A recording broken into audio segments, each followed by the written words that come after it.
सबके हाथ में पेपर मिला।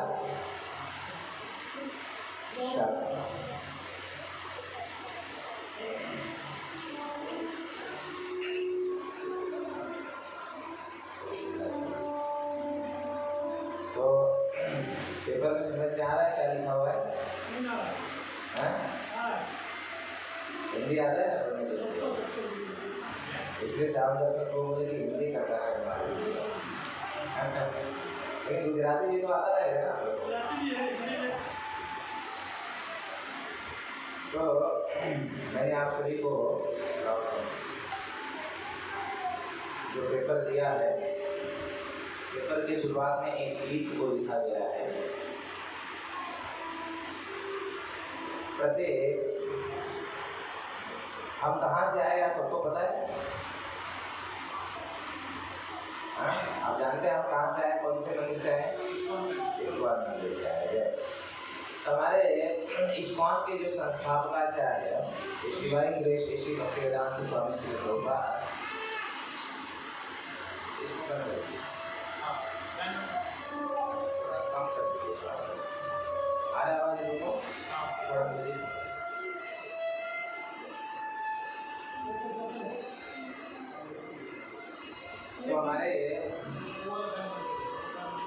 तो हमारे संस्था के संस्थापकाचार्य इस्कॉन के, इसको कम कर दो, मुझे नहीं चाहिए, बंद कर दीजिए।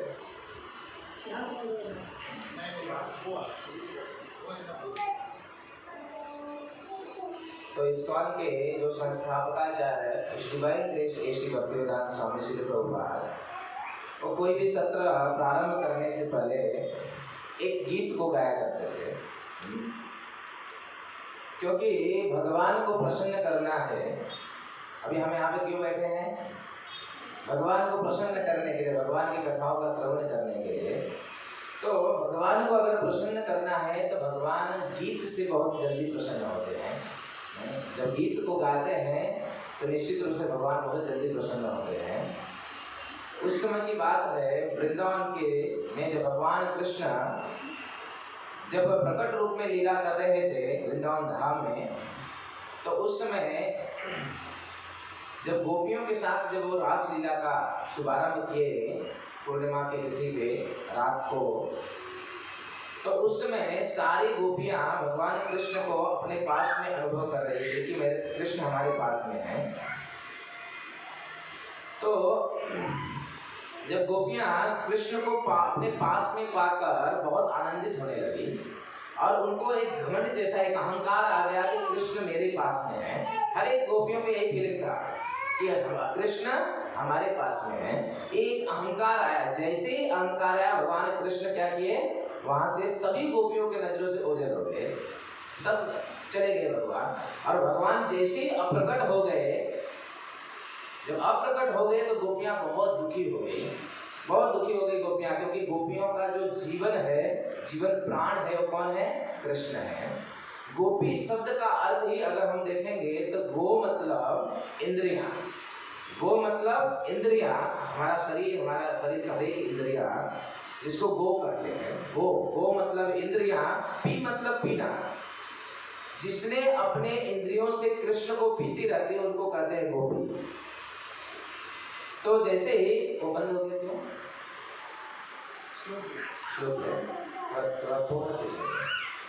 तो जैसे ही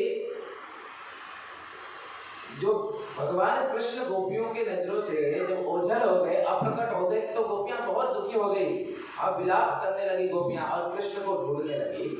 ये भागवत के 10वें स्कंद में बहुत विस्तार रूप से एक लीला का चर्चा हुआ है। तो जैसे ही गोपियां जब ये विलाप करने लगी तो कृष्ण को ढूंढने लगी, कृष्ण को ढूंढते ढूंढते उन्होंने अनेक जगहों पे वो पेड़ पौधे पक्षियों इत्यादि से पूछने लगे। सब लोग इधर ध्यान दीजिए, उधर चलता रहेगा, आप ध्यान दीजिए। तो जब गोपियां कृष्ण को ढूंढ रही थी तो ढूंढते ढूंढते उन्होंने पेड़ पौधे पक्षियों से पूछते, क्या तुमने मेरे कृष्ण को देखा है? क्या तुमने मेरे कृष्ण को देखा है? अलग अलग पक्षियों से, पेड़ पौधे सबसे गोपियां पूछ रही है और विलाप कर रही हैं। लेकिन जब ये इतना पूछने के बाद भी कृष्ण उनको नहीं मिले, और जब कृष्ण उनको नहीं मिले तब गोपियों ने एक बहुत सुंदर सा गीत गाया। जब गोपियों ने एक बहुत सुंदर सा गीत गाया तब भगवान जो गीत गाया उस गीत का नाम है गोपी गीत। जब गोपियों ने गीत गाया तो भगवान क्या किए? उनके सामने प्रकट हो गए। तो गीत से भगवान बहुत प्रसन्न होते हैं, और जो भगवान जो कि गीत गाने से बहुत उनको आनंद आता है अगर हम गीत को गाते हैं तो। क्योंकि देखिए जो गोपियां थी जब उन्होंने गीत को गाया तो भगवान कृष्ण उनके सामने प्रकट हो गए। और यही कारण है कि श्री प्रभुपाद जी हमारे संस्था का संस्थापक आचार्य डिवाइन ग्रेस एसी भक्तिवेदांत स्वामी श्री प्रभुपाद अपने किसी भी सत्र को प्रारंभ करने से पहले गीत को गाया करते हैं, क्योंकि भगवान कृष्ण उससे अत्यंत आनंद की अनुभूति करते हैं, प्रसन्न होते हैं भगवान कृष्ण। वास्तव में जब हम कीर्तन करते हैं शुरुआत में, कोई भी शब्द से पहले अगर शुरुआत में कीर्तन करते हैं, भगवान के कथाओं का जब गायन करते हैं तो वास्तव में उस जगह पे भगवान कृष्ण उपस्थित हो जाते हैं। भगवान स्वयं उस जगह पे उपस्थित हो जाते हैं जहाँ पे उनके नामों का कीर्तन होता है। उनके गुणानुवाद अगर कुछ कहा जाए तो वहाँ पे भगवान कृष्ण उपस्थित हो जाते हैं। एक बार की घटना है कि नारद मुनि जो कि विचरण करते हैं, नारद मुनि हर एक जगह, नारद मुनि के पास हर एक जगह का पासपोर्ट वीजा है, उनको कहीं कोई रोक टोक नहीं है, कहीं पे भी जा सकते हो। नारद मुनि विचरण करते करते एक बार की घटना है कि वह भगवान के पास पहुंचे वैकुंठ में, और भगवान को उन्होंने एक प्रश्न किया कि प्रभु आप कौन से स्थान में हमेशा सदैव निवास करते हैं? नारद मुनि किससे प्रश्न कर रहे हैं? भगवान से प्रश्न कर रहे हैं कि हे प्रभु आप कौन से, आप लोग ध्यान से सुनिएगा तो मैं प्रश्न पूछूंगा, फिर उसका जवाब भी मुझे प्राप्त होना चाहिए। तो नारद मुनि भगवान के पास पहुंचकर भगवान से पूछे कि प्रभु आप सदैव कौन से स्थान पर रहते हैं, आप अपना मुझे एड्रेस बता दीजिए। नारद मुनि जब ऐसा बोले तो उनको सोचे कि मैं भी एक क्या प्रश्न पूछ दिया भगवान को। भगवान तो सदैव वैकुंठ अपने धाम में ही निवास करते होंगे और कहाँ जाएंगे भगवान। तो जैसे ही नारद मुनि ने ये सोचा कि प्रभु मैं क्या प्रश्न पूछ दिया, आप तो हमें सदैव वैकुंठ में ही निवास करते होंगे, तो उस समय भगवान बोल पड़े। भगवान बोले हे नारद मुनि मैं वैकुंठ में नहीं निवास करता हूँ। तो नारद मुनि बोले कि प्रभु फिर आप कौन से स्थान पर निवास करते हैं? अगर वैकुंठ में नहीं निवास करते आप सदैव, तो कौन से स्थान पर निवास करते हैं? तो भगवान स्वयं अपने मुखारविंद से बहुत सुंदर बात को कहते हैं नारद मुनि को, बहुत सुंदर बात है। उसके बाद हम गीत को प्रारंभ करेंगे। तो भगवान स्वयं अपने मुखारविंद से यह बता रहे हैं कि सदैव मैं कौन से स्थान पर निवास करता हूँ। भगवान कहते हैं नाहं वसामि वैकुंठे योगिनां हृदयेषु यत्र गायन्ति मद्भक्ता तत्र तिष्ठामि नारद। नारद मुनि ने जब ये प्रश्न पूछा भगवान को कि हे प्रभु आप तो सदैव वैकुंठ में ही निवास करते होंगे, तो भगवान क्या कहते हैं कि नारद मुनि नाहं तिष्ठामि वैकुंठे, मैं वैकुंठ में नहीं निवास करता हूँ। फिर कहाँ निवास करते हैं? जरूर प्रभु आप योगियों के हृदय में निवास करते होंगे, क्योंकि योगी लोग क्या करते हैं? बड़ा तपस्या करते हैं, सुबह वह जल्दी उठ जाते हैं और तप साधन में वो बैठ जाते हैं योगी लोग, और इतना तपस्या करते हैं कभी कभी सिर नीचे पैर ऊपर करके तपस्या करते हैं, जो कि सतत आपका चिंतन करते हैं। ऐसे योगियों के हृदय में निश्चित रूप से आप रहते होंगे। जब भगवान कृष्ण ने कहा कि मैं वैकुंठ में नहीं निवास करता हूँ, तो नारद मुनि कहते हैं कि सदैव आप निश्चित रूप से योगियों के हृदय में निवास करते होंगे। योगी नाम हृदयेषु। तो भगवान कहते हैं कि हे नारद मुनि मैं योगियों के हृदय में भी नहीं निवास करता हूँ। नाहं वसामि वैकुंठे योगी नाम हृदयेषु, मैं योगियों के भी हृदय में, वैकुंठ में तो नहीं रहता हूँ और योगियों के भी हृदय में नहीं रहता हूँ। तब तो मानो नारद मुनि बोलते हैं कि प्रभु अब मैं डायरी निकाल लेता हूँ, आप बताइए दीजिए कि आप किधर रहते हैं। तो उस समय भगवान कहते हैं यत्र गायन्ति मद्भक्ता तत्र तिष्ठामि नारद। हे नारद मुनि, मैं उस स्थान पे निवास करता हूँ जहाँ पे हमारे भक्तगण बैठकर हमारे नामों के कीर्तन करते हैं, गीत को गाते हैं, उस स्थान पे मैं सदैव निवास करता हूँ। तो भगवान एक कंफर्मेशन दे दिए कि अभी हम ये जो सत्र यहाँ पे बैठे आप सभी इतने सारे लोग इकट्ठे हुए हैं, तो निश्चित रूप से यहाँ पे भगवान के उपस्थिति निश्चित तौर पे होगा। क्यों? क्योंकि भगवान का एक सेंटेंस है कि मैं उस स्थान पे निवास करता हूँ जहाँ पे मेरे भक्तगण मेरे नामों का कीर्तन करते हैं, मेरे गीत को गाते हैं, निश्चित रूप से उस जगह पे मैं निवास करता हूँ। तो आप सभी के हाथ में जो हमने प्रिंट आउट दिया है उसमें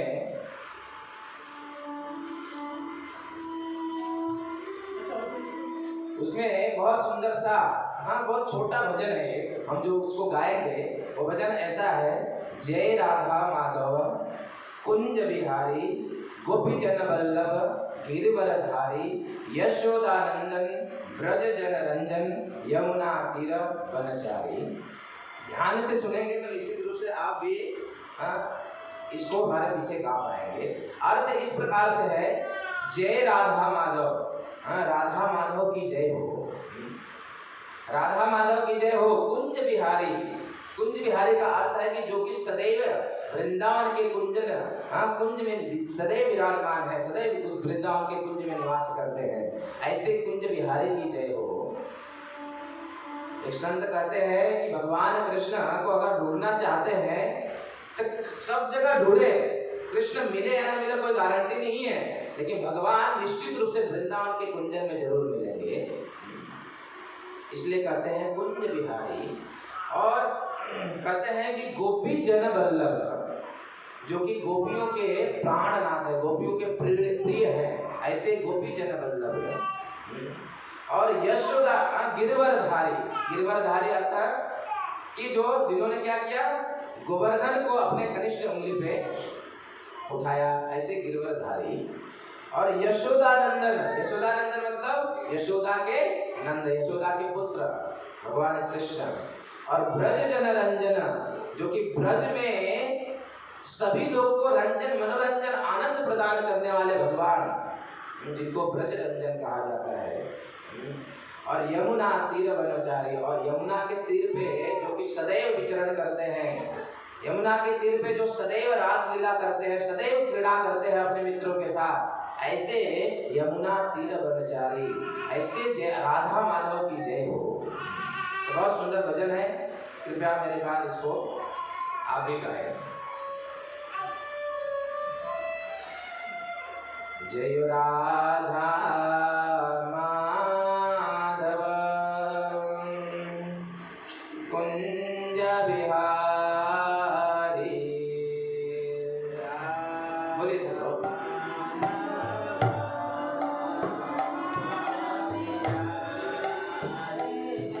जय राधा माधव कुंज बिहारी।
यशोदानंदन व्रज जनरंजना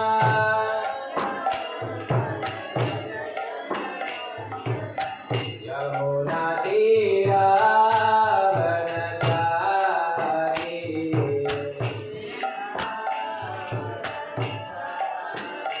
यमुना तीरावनचारी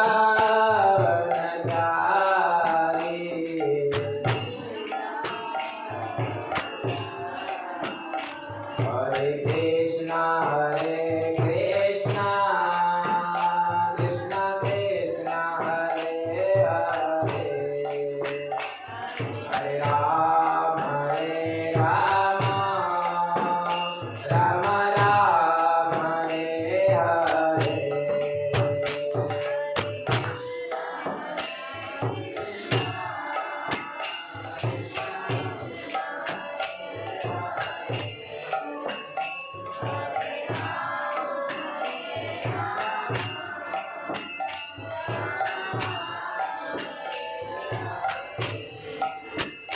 हरे कृष्णा कृष्णा कृष्णा हरे हरे हरे राम राम राम हरे हरे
हरे कृष्णा कृष्णा कृष्णा हरे हरे हरे राम राम राम हरे हरे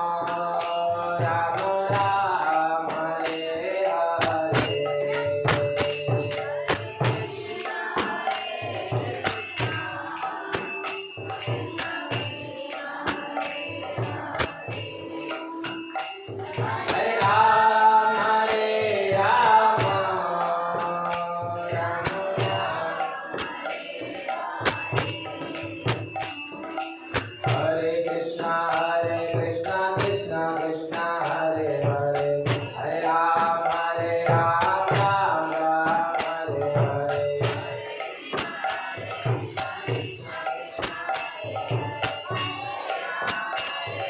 हरे राम राम हरे कृष्णा कृष्णा कृष्णा हरे हरे हरे राम राम हरे हरे कृष्णा कृष्णा कृष्णा हरे हरे हरे राम राम हरे हरे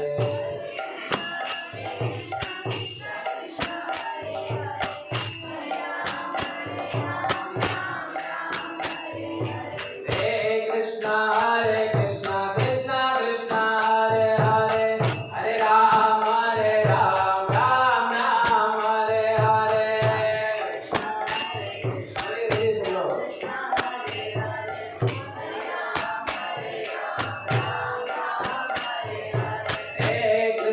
हरे कृष्णा कृष्णा कृष्णा हरे हरे हरे राम राम हरे हरे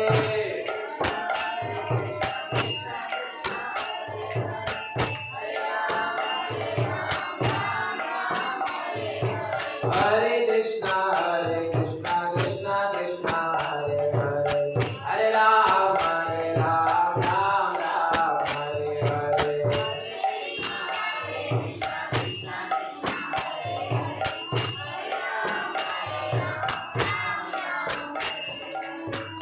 कृष्णा कृष्णा कृष्णा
प्रभुपाद की जय।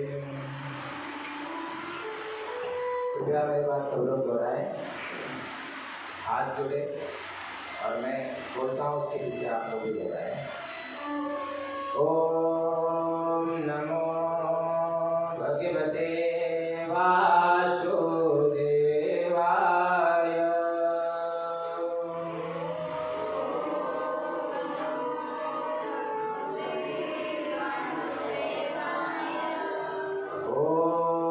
ओम नमो भगवते वासुदेवाय।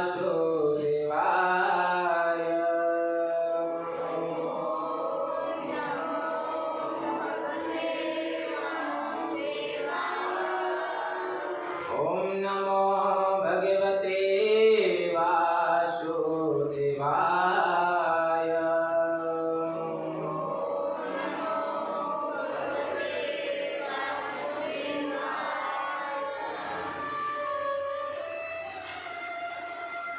अभी उस पेपर में मंगलाचरण लिखा हुआ है, तो आप साथ में, मैं पढ़ रहा हूँ, मेरे साथ में ही पढ़िए। ओम ज्ञानतिमिरान्धस्य ज्ञानाञ्जनशलाकया चक्षुरुन्मीलितं येन तस्मै श्रीगुरवे नमः। श्रीचैतन्यमनोभीष्टं स्थापितं येन भूतले श्रीरूपकराम्यं ददाति स्वपदान्तिकं। वन्देऽहं श्रीगुरुर्श्रीयुतपदकमलं श्रीगुरुर्वैष्णवांश्च श्रीरूपं साग्रजातं सहगण रघुनाथान्वितं तं सजीवं सावधैतं सावधूतं परिजनसहितं कृष्णचैतन्यदेवं श्रीराधाकृष्णपादां सहगणा ललिता श्रीविशाखान्वितांश्च। नमो विष्णुपादाय कृष्णप्रेष्ठाय भूतले श्रीमते भक्तिवेदान्त स्वामिन्निति नामिने। नमस्ते सारस्वते देवे गौरवाणी प्रचारिणे निर्विशेषशून्यवादी पाश्चात्यदेशतारिणे। हे कृष्ण करुणा सिन्धो दीनबन्धो जगत्पते गोपेश गोपिकान्त राधाकान्त नमोऽस्तुते। तप्तकाञ्चन गौराङ्गी राधे वृन्दावनेश्वरी वृषभानुसुते देवी प्रणमामि हरिप्रिये।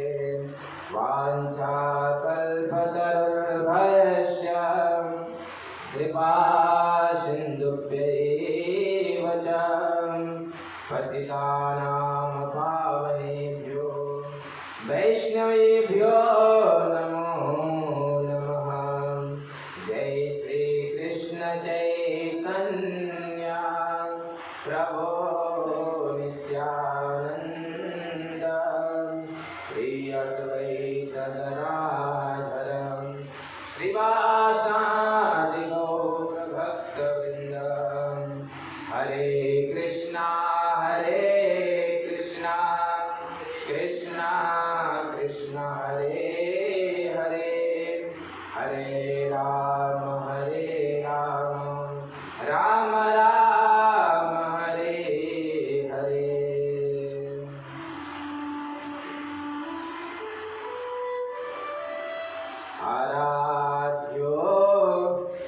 भगवान् ब्रजेश तनय तद्धाम वृन्दावनं रम्या काचिदुपासना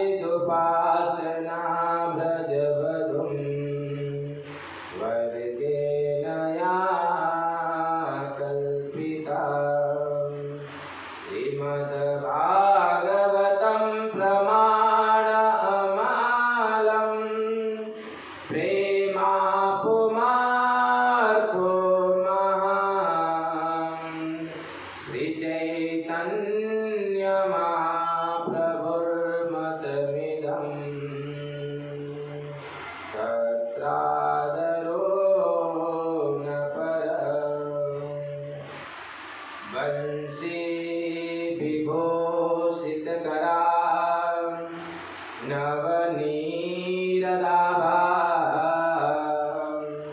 पीताम्बरदरुणबिम्बफलधरोष्णां पूर्णेन्दुसुन्दरमुखान् अरविन्दनेत्रान् कृष्णात् परं किमपि तत्त्वमहं न जाने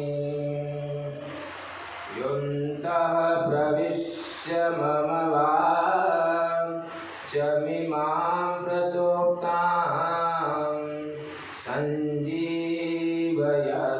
किल शक्तिधरस्वधाम्नाम् अन्यासहस्रचरणं श्रवणात्मगादीन् प्राणान्नमो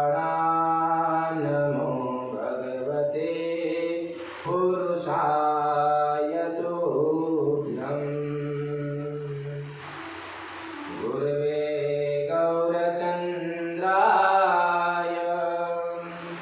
राधिकाय तदालये कृष्णाय कृष्णभक्ताय तद्भक्ताय नमो नमः।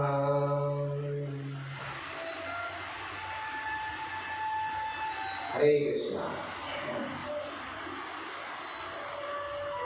तो स्वागत करते हैं आप सभी उपस्थित श्रद्धालुओं और भक्तों का।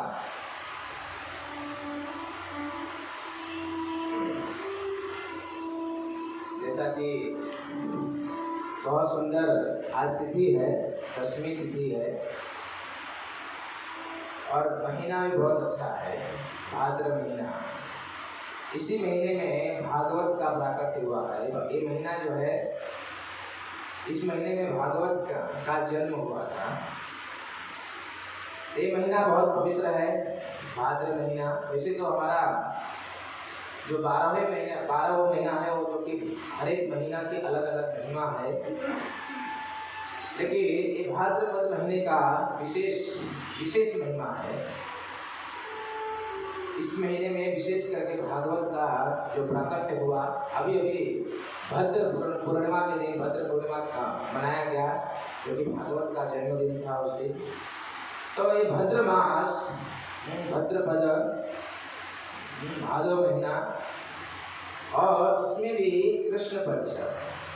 हम अभी कृष्ण कथा को श्रवण करने जा रहे हैं। कृष्ण पक्ष, भाद्र महीना, और कौन सा तिथि है? दशमी तिथि है। 3 दिन का ये सत्र है जो कि हम करने वाले हैं भागवत उत्सव के नाम से। तो तीनों दिन बहुत महत्वपूर्ण है। आज दशमी है, कल एकादशी है और परसों द्वादशी है।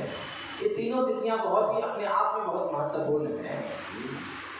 इन तिथियों पे कुछ किया गया कार्य जो है ना, विशेष करके जो अच्छे कार्य किया जाता है उसका बहुत लाभ प्राप्त होता है। तो एक साथ में पता नहीं कैसे ये सब योग बना। मुझे श्याम दर्शन प्रभु ने फोन किया, कल फोन करके बातचीत कर रहे थे, तो मैंने उनको बोला कि 2-3 दिन बाद का समय बताइएगा, लेकिन उन्होंने बात करते करते शाम को फोन आया कि नहीं प्रभु जी कल ही से करना है। तो देखिए अपने आप योग बन गया। हाँ, कैसी सुंदर तिथि, कितना सुंदर पवित्र तिथि। हाँ, कल एकादशी भी है, तो सुंदर तिथि के ऊपर तीनों दिन बहुत महत्वपूर्ण है। इस दिन पे हम ये 3 दिवसीय जो है भागवत उत्सव का जो कि हम प्रारंभ करने जा रहे हैं आज से, तो विशेष करके मैं धन्यवाद भी करना चाहता हूँ, और विशेष करके जो श्याम दर्शन प्रभु और उनके पूरा फैमिली की तरफ से, विशेष करके उनके जो फादर इल्ला शोभनाथ जय, तो शोभनाथ यादव की तरफ से और उनकी फैमिली पूरा, जो भी लाल बहादुर यादव है आप, ठीक है, उनके पूरा ये पूरा फैमिली की तरफ से जो ऑर्गेनाइज हुआ है 3 दिन का सत्र। मैं तो सोचा नहीं था कि इतने लोग भी आके बैठेंगे इस कोविड के स्थिति में, कोरोना काल में, लेकिन अच्छा है, घर भी बहुत बड़ा है, इतना बड़ा हॉल है और इतने सारे लोग उपस्थित हैं, मुझे बहुत अच्छा लगा। तो 3 दिन का ये जो सत्र है हम भागवत उत्सव के रूप में करेंगे। देखते हैं, वैसे तो भागवत कथा 7-7 दिन का होता है, लेकिन हमने 3 दिन का संकल्प लिया है, 3 दिन करने का संकल्प लिया है। 3 पूरा फैमिली की तरफ से मैं सभी को उनको भी धन्यवाद देना चाहता हूँ, साथ साथ में सभी लोगों को धन्यवाद देना चाहता हूँ कि ऐसे कोरोना काल में, ऐसे लॉकडाउन की परिस्थिति में भी मुझे इस प्रकार की सेवा करने का एक अवसर प्राप्त हुआ मुझे, तो मैं बहुत बहुत आभारी हूँ इस पूरा फैमिली का। जो कि देखिए जो एक इस प्रकार का विचार आया, क्योंकि मुझे शाम दर्शन वो बोल रहे थे कि मेरे जो फादर इल्ला है उनकी इच्छा है कि वो भागवत श्रवण करना चाहते हैं, बैठकर भागवत श्रवण करना चाहते हैं। और विशेष करके इस समय ये जो पितृपक्ष चल रहा है, भाद्र महीना 10वीं तिथि आज है और कृष्ण पक्ष है, और साथ साथ में क्या चल रहा है, पितृपक्ष चल रहा है, जो कि पितृगण के लिए बहुत कार्य किया जाता है इस समय। और विशेष करके ऐसे समय में भागवत कथा का श्रवण करना ये अत्यंत बहुत ही महत्वपूर्ण है, बहुत लाभ देने वाला है। हम आगे श्रवण करेंगे, विशेष हम पितृपक्ष के उपलक्ष्य में ही बहुत सारी बातों को करेंगे हम भागवत से, तो बहुत महत्वपूर्ण दिन है। और साथ साथ में तिथि भी बहुत महत्वपूर्ण है, और पितृपक्ष का महीना भी चल रहा है। कभी कभी कुछ ऐसी समाज में धारणा है कि पितृपक्ष में भागवत कथा नहीं करते, ऐसे बहुत सारे कार्य पितृपक्ष में नहीं करते, ऐसे लोगों की धारणा है। लेकिन पद्म पुराण में ऐसा वर्णन है कि पितृपक्ष में भागवत कथा अगर करते हैं तो विशेष करके हमारे जो पितृगण हैं, जो यहाँ पे उपस्थित है या फिर जो अभी इस शरीर को छोड़कर चले जा चुके हैं, वो परम प्रसन्न होते हैं और जीवन में आनंद प्राप्त करने के लिए, प्रसन्न रहने के लिए पितृलोक का आशीर्वाद होना बहुत महत्वपूर्ण है। अगर देखिए जीवन में अगर कोई दुख है ना, जीवन में अगर दुख है तो इसका एक कारण, बहुत महत्वपूर्ण कारण है कि हमारे पितृ लोग जो है वो हमारे ऊपर नाराज है, हम उनके लिए कुछ कार्य नहीं कर रहे हैं, इसलिए वो नाराज है, जिसके कारण दुख है हमारे जीवन में। हम आगे इसकी भी चर्चा करेंगे डिटेल में, क्योंकि इस दुख को युधिष्ठिर महाराज स्वयं बताते हैं कि ये सबसे बड़ा दुख है कि पितृओं के लिए कुछ न करना, और पितृ लोग जो दुखी होकर जो श्राप देते हैं ना, उससे हमारा जीवन जो है दुखमय बना रहता है। तो हम शुरुआत करते हैं। शुरुआत के समय हम शुरुआत में अभी भागवत की महिमा को श्रवण करेंगे। देखिए किसी भी भागवत को अगर हम सुनने जा रहे हैं तो हम भागवत की अगर महिमा को नहीं जानेंगे तो हम उतना लाभ नहीं प्राप्त कर पाएंगे, क्योंकि जैसे कि हम किसी व्यक्ति को नहीं जानते तो उस व्यक्ति को उतना इम्पोर्टेंस हम नहीं देते हैं, है ना। लेकिन हम किसी व्यक्ति को जानते हैं कि ये अच्छा है बुरा है, तो उसी प्रकार से उसके साथ हम बिहेव करते हैं, है कि नहीं, सत्य बात है। तो इसलिए भागवत हम सुनने जा रहे हैं, अभी भागवत की कथाओं को हम श्रवण करने जा रहे हैं। तो ऐसे समय में शुरुआत हम भागवत की महिमा से करेंगे। वैसे भागवत की महिमा भी अपने आप में बहुत बड़ा प्रसंग है, भागवत की महिमा। तो भागवत के विषय में हम जब उसकी महिमा को श्रवण करेंगे तो भागवत के प्रति प्रेम, ये भागवत क्या है, ऐसा है भागवत है, तो उसके प्रति प्रेम जागृत होगा। तो सबसे सर्वप्रथम महिमा को प्रारंभ करते हुए देखिए, भागवत की महिमा जो है भागवत में नहीं है, क्योंकि भागवत कोई व्यक्ति जो है, भागवत एक व्यक्ति है, एक व्यक्ति, ऐसा नहीं कि कोई भागवत एक ग्रंथ है, भगवान का मूर्तिमान स्वरूप एक भागवत के रूप में है, एक व्यक्ति है। अपना ज्ञान स्वयं नहीं करता है। अगर वो ऐसा करता है तो आत्मश्लाघा का दोष लगता है उसको। अपनी प्रशंसा कभी भी व्यक्ति को कभी भी नहीं करना चाहिए। अगर अपनी प्रशंसा कोई करता है तो उसको ऊपर दोष लगता है। उस समय की बात है, महाभारत की एक घटना है कि महाभारत का युद्ध चल रहा था उस समय कि युधिष्ठिर महाराज एक दिन बहुत परेशान हो गए, जयद्रथ से बहुत परेशान हुए। जयद्रथ युधिष्ठिर महाराज को बहुत पीछा करने लगा, पूरा दिन परेशान किया जयद्रथ ने। और युधिष्ठिर महाराज जयद्रथ से बहुत बहुत परेशान हो गए थे। तो उन्होंने क्या किया, परेशान होकर वो क्या किया, वो दोपहर के बाद ही अपने शिविर में चले गए। उससे परेशान हो गए, छोड़ के युद्ध स्थल को छोड़कर शिविर में चले गए। इतना परेशान हो चुके थे जयद्रथ से। युधिष्ठिर महाराज अपने शिविर में चले गए। इधर अर्जुन को दिखा कि भ्राता श्री युधिष्ठिर महाराज अभी दिख नहीं रहे युद्ध क्षेत्र में। कहीं ऐसा अर्जुन को डर लग गया कि कहीं युधिष्ठिर महाराज को मारे तो नहीं गए। इस प्रकार का अर्जुन के अंदर एक बहुत डर की भावना बैठी और अर्जुन पूरा युद्ध स्थल में युधिष्ठिर महाराज को खोजने लगा। और युधिष्ठिर महाराज को खोजते देखे कि युद्ध क्षेत्र में नहीं है, तो खोजते हुए युधिष्ठिर महाराज के जहाँ शिविर में जाकर अर्जुन पहुंचा। और जैसे ही अर्जुन को आते हुए देखा युधिष्ठिर महाराज ने, तो युधिष्ठिर महाराज ने अर्जुन को बोला, संबोधन किया कि क्या तुम जयद्रथ को मार कर आए हो ना? इस प्रकार से संबोधन दिए कि अर्जुन तुम जयद्रथ को मार कर आए हो कि नहीं? तो अर्जुन बोला कि नहीं भैया, मैं तो आपको ढूंढ रहा था, आप किधर चले गए। मैं आपको ढूंढ रहा था, मुझे डर लग गया था कि आप किधर गए, कहाँ गए। मैं तो आपको ढूंढते यहाँ पे पहुंचा। तो उस समय युधिष्ठिर महाराज बोले कि तुम क्षत्रिय हो, क्षत्रिय, तुमको पता है कि इस प्रकार से जयद्रथ ने मुझे परेशान किया था, तुमको जयद्रथ को मार कर आना चाहिए इधर, तुम ऐसे कैसे आ गया? धिक्कार है तुम्हारे गांडीव के ऊपर। इस प्रकार से युधिष्ठिर महाराज अर्जुन को बोलने लगे। अब जैसे अर्जुन को बहुत डांटने लगे युधिष्ठिर महाराज, एक क्षत्रिय हो तुम युद्ध क्षेत्र छोड़ के कैसे आ सकते हो? और आए भी तो तुमको पता था कि मैं परेशान होकर युद्ध स्थल छोड़ा हूँ, तुमको उसको मार के आना चाहिए था, तुम ऐसे कैसे आ गया? तो अर्जुन को अनाप शनाप बोलने लगे युधिष्ठिर महाराज। और विशेष करके ये बात को जब उन्होंने बोला कि धिक्कार है तुम्हारे गांडी के ऊपर, तो अर्जुन ने एक प्रतिज्ञा लिया हुआ था। अर्जुन ने प्रतिज्ञा लिया हुआ था कि अगर कोई मेरे गांडीव की निंदा करता है, मेरे गांडीव की निंदा अगर कोई करता है तो मैं उसको मार डालूंगा, कोई भी क्यों ना हो। तो जब इस प्रकार से गांडीव की जो निंदा युधिष्ठिर महाराज ने किया कि धिक्कार है तुम्हारे गांडीव के ऊपर, तो उस समय तुरंत अर्जुन क्रोधित होकर मेरी गांडीव की निंदा किया। तुरंत उन्होंने गांडीव उठा लिया और युधिष्ठिर महाराज को मारने दौड़ पड़े। उस समय भगवान कृष्ण आए। भगवान कृष्ण आकर बोले क्या चल रहा है? वहां पे युद्ध स्थल छोड़ के यहाँ पे भाई भाई के बीच में युद्ध छिड़ गया।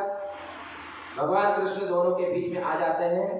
लंबी कथा है, लेकिन सार रूप में यही समझिए कि भगवान कृष्ण अर्जुन को कहते हैं, अर्जुन तुम अपने भ्राता श्री को मारोगे जो कि धर्म के मूर्तिमान स्वरूप है, इनको मारोगे तुम?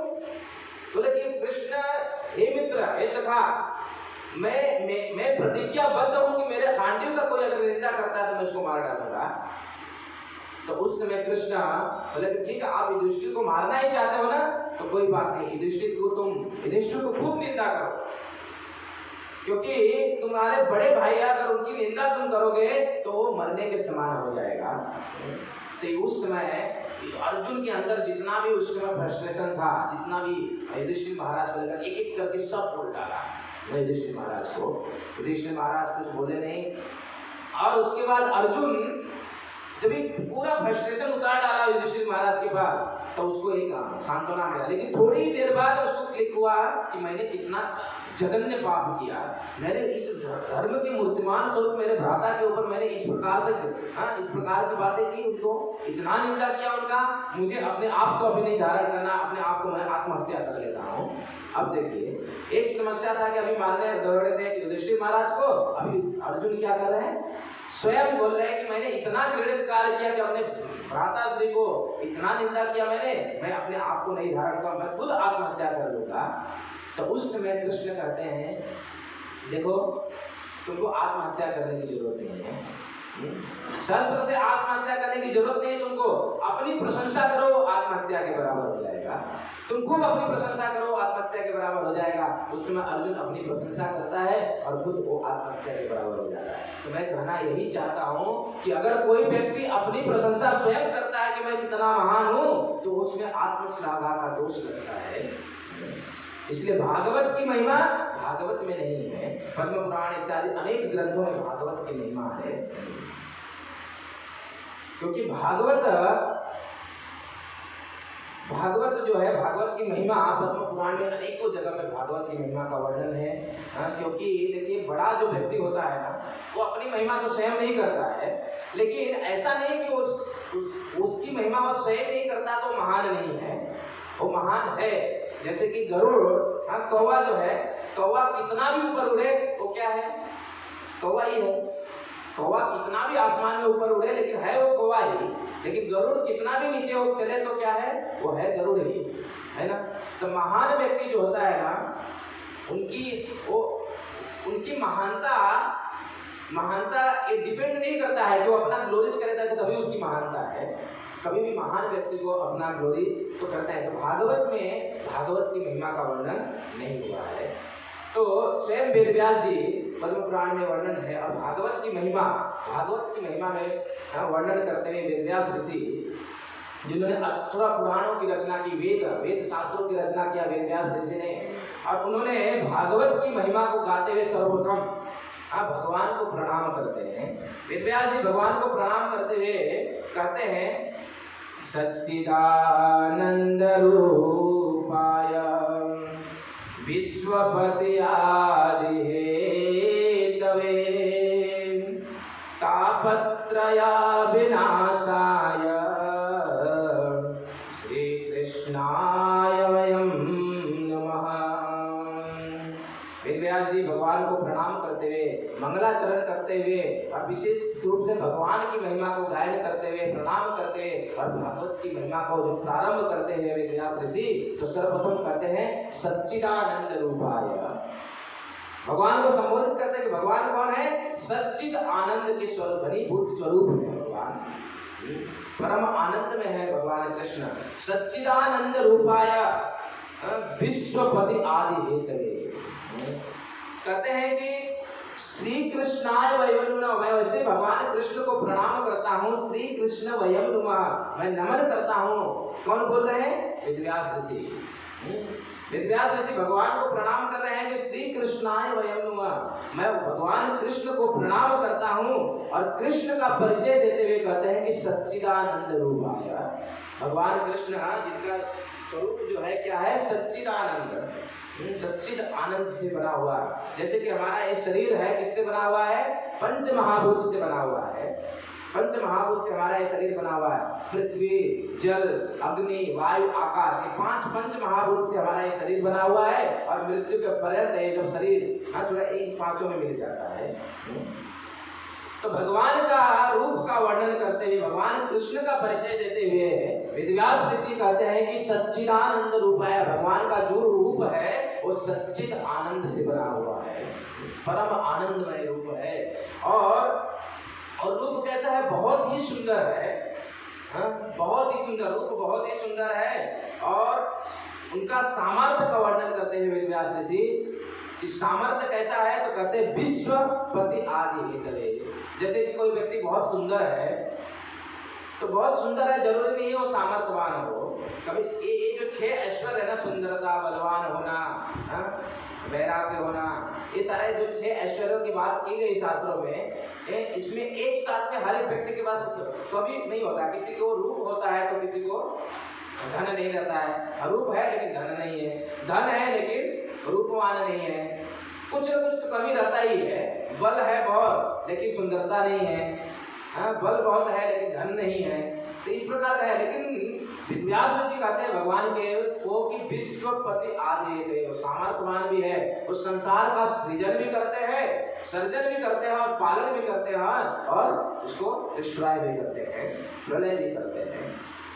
तो इसलिए कहते हैं कि विश्वपति आदि हेतवे, कि भगवान कृष्ण जो है वो समर्थवान है, सभी जीवों का पालन करता है, इस संसार का सृजन भी करते हैं, पालन भी करते हैं और संहार भी करते हैं।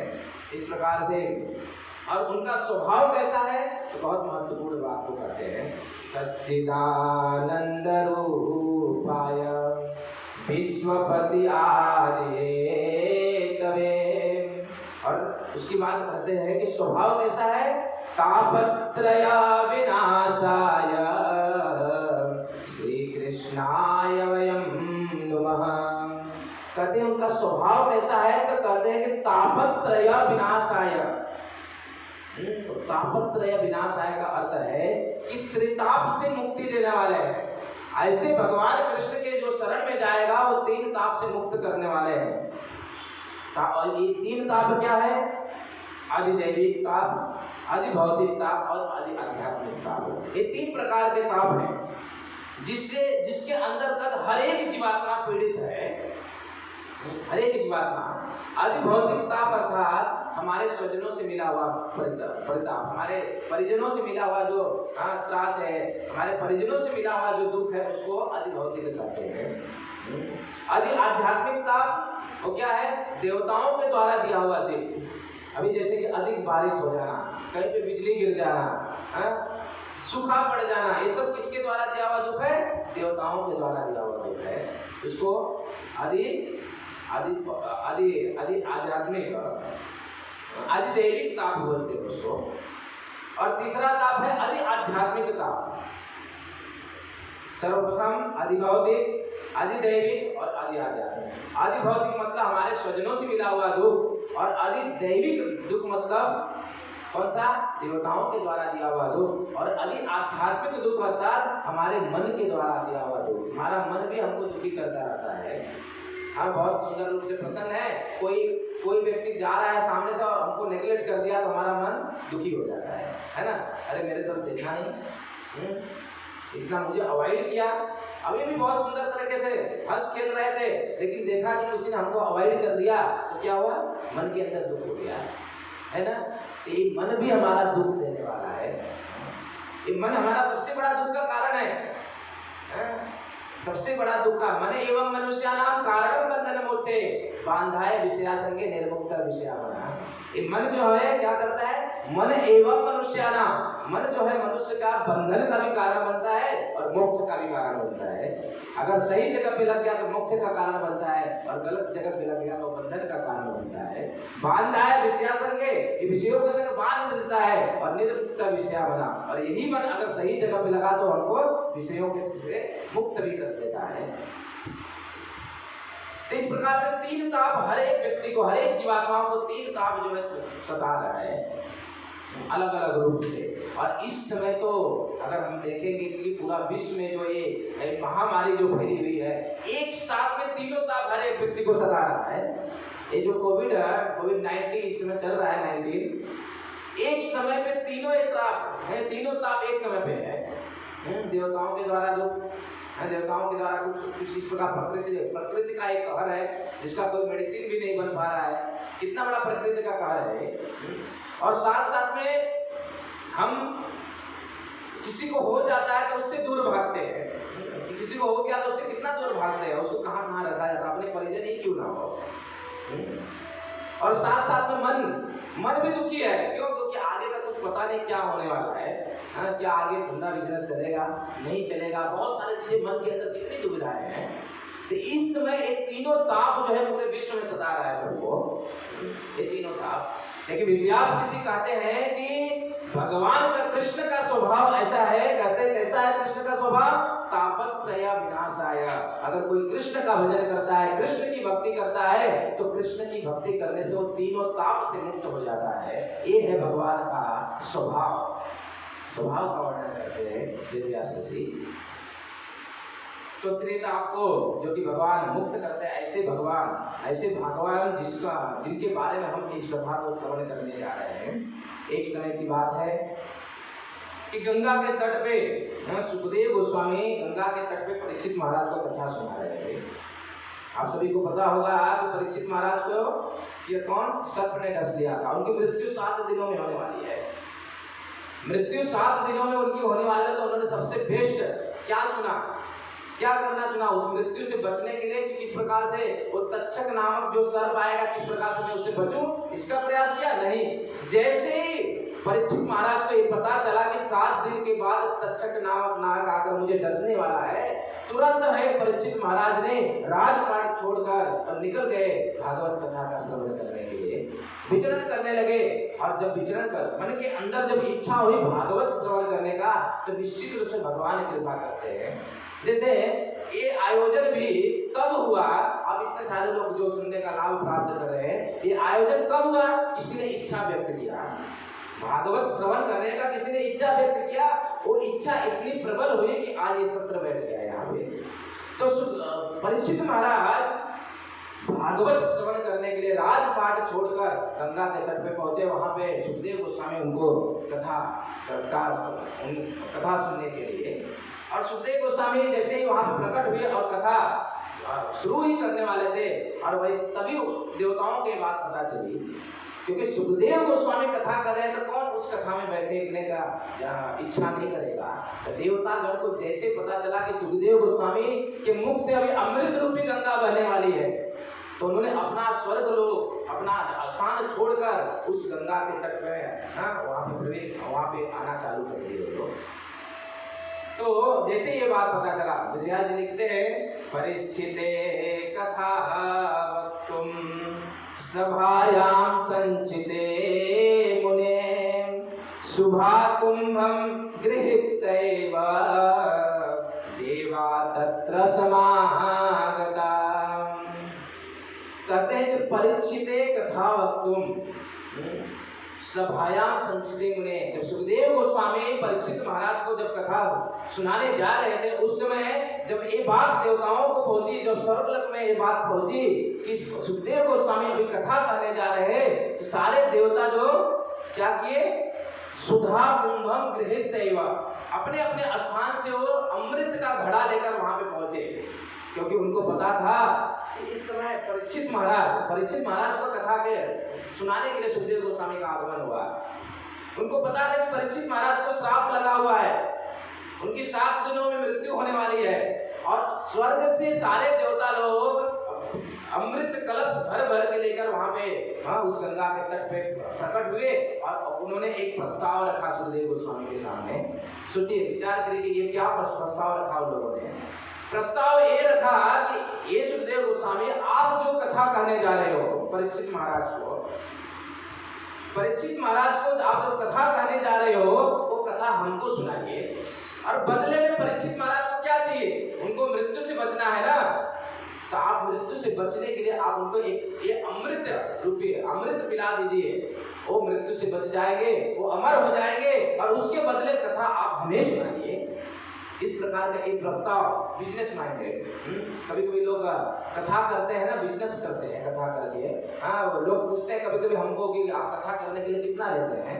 ये क्यों पूछते हैं, क्योंकि संसार में ऐसे बहुत सारे लोग हैं कथावाचक जो कि पैसे को लेकर कथा करते हैं, लेकिन वास्तव में पैसे लेकर कथा करने वाला कथा नहीं करता है, वो तो बिजनेस करता है। देखिए, यहाँ पे बिजनेस करने के लिए देवता लोग आए, अमृत का घड़ा लेकर आए बिजनेस करने के लिए। सुखदेव के स्वामी के साथ बिजनेस डील कर रहे हैं कि आप एक कथा हमको सुनाइए और ये अमृत जो है परीक्षित महाराज को पिला दीजिए। जैसे ही सुखदेव गोस्वामी ने उनकी बातों को सुना, सुखदेव गोस्वामी दुखी हो गए, दुख व्यक्त करने लगे कि तुम लोग इस अमृत को तुलना भागवत कथा से कर रहे हो। अरे भागवत जो है ना, हीरे के समान है, हीरे के समान, और तुम लोग जो ये अमृत लेकर आए हो ना, एक कांच के टुकड़े के समान है। और हीरे की तुलना तुम कांच के टुकड़े के साथ कर रहे हो। हीरा और कांच का टुकड़ा ज्यादा अंतर नहीं दिखता है। सुखदेव गोस्वामी डांटते हुए कहते हैं कि तुम लोग हीरे समान इस भागवत की तुलना तुम लोग कांच के टुकड़े से कर रहे हो। और सुखदेव गोस्वामी को क्रोध आया, और यहाँ से निकल जाओ अभी, नहीं तो मैं तुमको श्राप दे दूंगा। और सुखदेव गोस्वामी के क्रोध को देखकर देवतागण वहां से फरार हो गए। तो ऐसे बिजनेस माइंडेड अगर कोई कथाकार है तो उससे कथा का श्रवण नहीं करना चाहिए। क्यों? क्योंकि ना तो उसको कोई लाभ प्राप्त होगा, ना तो सुनने वालों को कोई लाभ प्राप्त होगा। तो सुखदेव गोस्वामी ने इस प्रकार का डांटते हुए देवताओं को कहा कि तुम लोग इस अमृत की तुलना भागवत रूपी अमृत से कर रहे हो। कोई बहुत बड़ा अंतर है। कहाँ कांच का टुकड़ा ये अमृत, कहाँ ये हीरा। हीरा और कांच के टुकड़े में कितना अंतर है। तो इस प्रकार से हालांकि दोनों समान दिखते हैं लेकिन अंतर बहुत बड़ा है।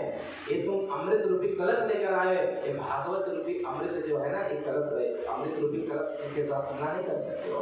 तो इस प्रकार से भागवत जो है, भागवत ऐसी भागवत जिसकी इतनी महिमा है, ऐसी भागवत हम ये भाद्रपद महीने में एक पितृपक्ष के समय विशेष करके हम जो श्रवण कर रहे हैं, इसका अत्यंत ही हमको लाभ प्राप्त होगा। वास्तव में ये भागवत जो है ना, ये आत्मा का भोजन है।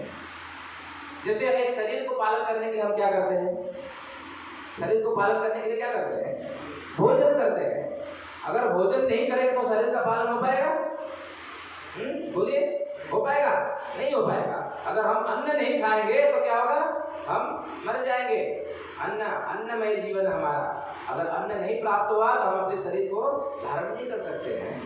तो शरीर का पालन करने के लिए क्या करते हैं, हम भोजन का ग्रहण करते हैं, अन्न को ग्रहण करते हैं। उसी प्रकार आत्मा का भोजन क्या है, आत्मा का भोजन है कि भागवत कथा का श्रवण करना, भगवान के विषय में श्रवण करना, भगवान के लीलाओं कथा का गायन करना, श्रवण करना, ये आत्मा का भोजन है। अगर इस भोजन को हम नहीं देते हैं आत्मा को, धीरे धीरे क्या होता है, जैसे अन्न न देने से शरीर सूख जाता है, उसी प्रकार से आत्मा सदैव दुखी रहेगा, सदैव दुखी रहेगा। क्यों? क्योंकि हम उसका आहार नहीं दे रहे हैं हम उसको। एक कथा जो है, भागवत कथा जो है, एक आत्मा का भोजन है। कभी कभी जैसे कि मैं पहले ही बताया कि कभी कभी कुछ लोग सोचते हैं ऐसा कि पितृपक्ष में इस प्रकार का ऐसा अच्छा कार्य ये पितृपक्ष में नहीं करना चाहिए, लेकिन वास्तव में ये जो अच्छा कार्य जो होता है ना, भक्ति भजन और कथा, ये सब के लिए कोई मुहूर्त और कोई काल ये सब की देखने की जरूरत नहीं है। विशेष करके भगवान की भक्ति करना, विशेष करके भगवान का कीर्तन करना, भागवत कथा का श्रवण करना, भागवत कथा का गायन करना, ये सब के लिए कोई भी मुहूर्त देखने की जरूरत नहीं है। जिस समय में इसका आयोजन होता है वो मुहूर्त ही बहुत सुंदर मुहूर्त बन जाता है, अपने आप में बन जाता है सुंदर। जैसे कि मुझे जब संपर्क किया गया ये कथा करने के लिए, तो उस समय मैंने कोई मुहूर्त काल ऐसा टाइम नहीं देखा। कभी जैसे सामने से बोलने लगे कि नहीं कहीं से करना है, तो मैं कोई टाइम मुहूर्त नहीं देखा, क्योंकि मुझे पता है कि अच्छे कार्य जो है किसी भी समय संपन्न किया जा सकता है। और विशेष करके भगवान की भक्ति, भगवान का कीर्तन जो है वो तुरंत हमको शुरू कर देना चाहिए। इसके लिए कोई काल मुहूर्त देखने की जरूरत नहीं है। प्रसंग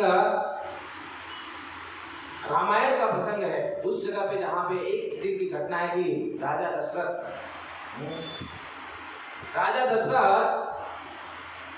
एक दिन अपने राज्य कार्यभार से वो अपने सिंहासन के ऊपर बैठे हुए थे। राजा दशरथ सिंहासन पे बैठे हुए, तो उसी समय उन्होंने उनका जो मुकुट है, राजा दशरथ का जो मुकुट है वो थोड़ा से सरक गया, थोड़ा एक टेढ़ा हो गया। तो तुरंत उनके जो वहां पे खड़े जो भी मंत्रीगण इत्यादि जो लोग भी थे और राज दरबार में तुरंत उनके पास आए और राजा का मुकुट ठीक करने लगे। कोई कांच लेके आगे आकर खड़ा हो गया और कोई उस मुकुट को ठीक करने लगे। तो मुकुट को ठीक करते हुए राजा दशरथ ने कांच में देखा कि मेरे बाल जो है पक गए, मेरे बाल जो कि पक गए हैं। राजा दशरथ ने ये देखा दृश्य, और जैसे ही उन्होंने पका हुआ बाल को देखा उनको दुख लगने लगा। हमको भी दुख होता है, बाल पकने लगता है, हमें भी दुख होता है कि नहीं होता है, लेकिन दुख अलग प्रकार का होता है। लेकिन यहाँ पे जब दशरथ महाराज को दुख हो रहा है, क्या दुख हो रहा है बाल पकने से? राजा दशरथ को दुख हो रहा है कि हृदय बहुत दुख लगा। रामायण में वर्णन है, दशरथ के हृदय में बहुत दुख लगा। उस बाल जो पका हुआ बाल को उन्होंने देख लिया, एक बाल पक गया उनका। हृदय बहुत दुख लगा, बीत गयो दिन भजन बिना। राजा दशरथ को दुख लगा, लेकिन क्यों दुख लगा? क्योंकि इतना उम्र बीत गया, बूढ़ा हो चुका हूँ, बाल पक गया, सफेद हो गए, लेकिन अभी तक भजन नहीं शुरू किया मैंने, अभी तक भजन नहीं हुआ। ये दुख को लेकर राजा दशरथ अपने गुरु वशिष्ठ के पास गए वास्तव में देखिए ये सब ना भगवान के द्वारा ना नोटिस है। सब भगवान के द्वारा बीच बीच में नोटिस आते रहते हैं। सर्वप्रथम क्या होता है, बाल पकता है, फिर धीरे धीरे क्या होता है, बाल झड़ने लगते हैं। लेकिन पकता है तो हम भगवान का नोटिस नहीं समझते कि अभी भाई भजन कर लेना चाहिए, अभी उम्र का बस अब बूढ़े होना शुरू हो गया। वो ना सोच कर क्या सोचते हैं, इस बाल को कैसे भी काला करें, डाई लगाने का सोचते हैं कि काला करेगा, इस बाल को पकने नहीं देना है। लेकिन कुछ दिन के बाद वो और पका हुआ दिखता है। ये भगवान के द्वारा नोटिस है कि अभी बाल पक गया, अभी भजन में लग जाओ। भगवान बार बार कई जगह पे नोटिस देते हैं, फिर उतना से भी नहीं समझता है तो भगवान क्या करते हैं, फिर धीरे धीरे उनका बाल झड़ने लगता है। हाँ, झड़ने लगता है तो फिर वो डॉक्टर के पास जाता है, कंसल्ट करता है डॉक्टर के पास, ये मेरे बाल झड़ रहे हैं, कुछ तो दवा दो। भगवान के द्वारा नोटिस है, उसको समझ जाना चाहिए। वो डॉक्टर आपका पैसा खा लेगा लेकिन बाल झड़ना बंद नहीं होता है। धीरे धीरे पूरा मैदान बन जाता है, लेकिन वो समझ नहीं पाता है ये नोटिस को। भगवान अलग अलग रूप से नोटिस देते हैं। फिर कान से सुनाई कम होने लगता है, आंख से दिखाई देते दिखाई कम होता है, हम चश्मा लगा लेते हैं। लेकिन नोटिस को नहीं समझते हैं कि अभी भजन में लग जाना चाहिए। कान जब हमारा कम सुनाई देने लगता है तो मशीन लगा लेते हैं। लेकिन हमको समझना चाहिए कि ये भगवान के द्वारा नोटिस है और हमको भजन में लग जाना चाहिए। जब दशरथ महाराज से सीखना चाहिए। दशरथ महाराज ने एक बाल केवल पका हुआ देखा तो उन्होंने बोला, बीत गए दिन भजन बिना, भजन के बिना मेरा दिन बीत गया। इस दुख को लेकर अपने गुरु के पास गए। वो गुरु वशिष्ठ के पास दशरथ महाराज गए और वहां पे जाकर उन्होंने दुख को व्यक्त किया कि मैंने इस प्रकार से मेरे साथ मैंने आज देखा कि मेरा बाल पक गया है और मेरा भजन नहीं हुआ। आप बताइए, कोई एक ऐसा मुहूर्त देखकर बताइए मुझे, ऐसा कोई शुभ घड़ी बताइए, एक शुभ मुहूर्त बताइए कि मैं राजपाट को छोड़कर भगवान के भजन में लग जाऊं। उस समय देखिए बहुत महत्वपूर्ण बात वशिष्ठ जी कहते हैं। वशिष्ठ जी कहते हैं कि हे राजन, ये जो आपके मन के अंदर एक जो विचार आया है ना कि अभी हमको भक्ति में लग जाना चाहिए, तो ये इतना अच्छा विचार है कि आपको भगवान की भक्ति में लग जाना चाहिए। इतना अच्छा विचार है, इसके लिए कोई मुहूर्त मत देखिए, मुहूर्त देखने की जरूरत नहीं है। तदैव लग्नम सुदिरम तदैव। हे दशरथ महाराज, ऐसे शुभ कार्य को कोई मुहूर्त देखने की जरूरत नहीं है। तदैव लग्नम सुदिरम तदैव, तुरंत उस कार्य में लग जाओ, तुरंत अपने राजपाट को त्याग दो और जाकर निकल जाओ जंगल में भजन करने के लिए।